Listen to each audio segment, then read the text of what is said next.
అవి వ్యక్తిగతమైనటువంటివి. పరమేశ్వరుడి దగ్గర ఉండేటువంటి వాళ్ళకి ఆయనకు కావాల్సింది ఏంటంటే భక్తి. ఇవన్నీ కానే కాదు. శ్రీకాళహస్తిలో సద్గురు సుబ్రహ్మణ్యం గారు ఉన్నారు. ఆయన హై స్కూల్ హెడ్ మాస్టర్, పరమ దుర్మార్గుడు. ఎప్పుడు తాగే ఆయన పోయేది, స్కూల్కి పోయేది, తాగే స్కూల్కి పోయేది అనమాట. ఎప్పుడు 2 బాటిల్స్ ఉంటాయి. ఎప్పుడు సిగరెట్ తాగుతూ పోతుండేటువంటి వాడు.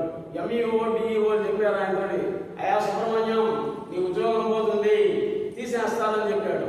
నాకు అమ్మవారు చూడండి ఏమన్నాడు, అమ్మవారు నాకు ఉద్యోగం ఇచ్చాడు, దేవుడు ఇచ్చాడు ఉద్యోగం. ఈ సిగరెట్లు మందు కూడా అలవాటు ఆయనే ఇచ్చాడు. ఆయన తీసుకుంటాను ఇవ్వడం అన్నాడు అనమాట. చెప్పి చెప్పి చెప్పి చెప్పి ఇష్టం ఉంటుంది.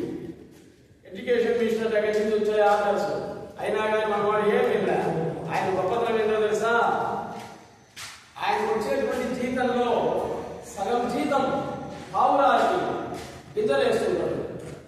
ప్రతిరోజు 10 పావురాలు వస్తాయన్నమాట. 9:30 కల్లా ఆయన ఇంటి ముందుకి వాడి గింజలు వేస్తున్నాడు. తర్వాత ఫలతనేరులో ముస్లిమ్స్ అల్లాకి ఒక ఆంబోతులు వదిలేరన్నమాట. అది మసీద్ దగ్గరికి పోయి నమాజ్ చేసి వాళ్ళతో పాటు ఏ దగ్గరికి వస్తుంది, ఏ ఇంటి దగ్గరికి వస్తుంది, సుబ్రహ్మణ్యం ఇంటి దగ్గరికి.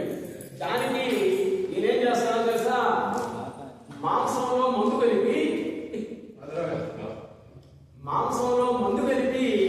దానికి పెడతాడు. అది ఆ మాంసం మందు కలిపి తిట్టంగా ప్రశాంతంగా నిద్రపోతుంది, సేపు తీక్షణంగా చూస్తుంది. తర్వాత బ్రాహ్మణులు అక్కడ ఉండేటువంటి హిందువులు ఒక ఆవు దూడని వదిలేరన్నమాట. ఆ ఆవు దూడ కూడా ఈత దగ్గరికి వస్తుంది. ఎంత విచిత్రమైన సంగతిలో చూడండి. ఒకసారి ఆయన దర్శించండి, చాలా 90 సంవత్సరాల వృద్ధుడు ఆయన పాపం. నేను మహాశివరాత్రి రోజు వెళ్ళా ఆయన దగ్గరికి, దసరా పండుగ రోజు వెళ్ళా ఆయన దగ్గరికి. నేను బ్రాహ్మణుడు అయినా కానీ ఆయన చౌదరి అయినా 2 కాళ్ళు ఎత్తి పెట్టుకున్న ఫోటోలో ఉంది చూడండి నా యూట్యూబ్లో. అటువంటి దైవశక్తి అనేటువంటిది, దైవశక్తి ఒక కులానికి సంబంధించింది కాదు. అన్ని కులాలు అన్ని మతాల్లో జన్మించాడు. నేను అనేవాడిని ఒకడున్నాను అని. అంటే దేవుడిని మర్చిపోతున్నాడు మానవుడు. దావోస్ రోజు తగలబడిపోతూ ఉంది మొత్తం కూడా. ఎందువల్ల ఆ దైవభక్తి నశిస్తూ ఉన్నది వాళ్ళలో.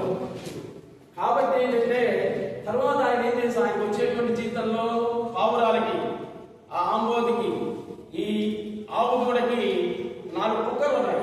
ఆ కుక్కలకి మేత మేపేవాడు.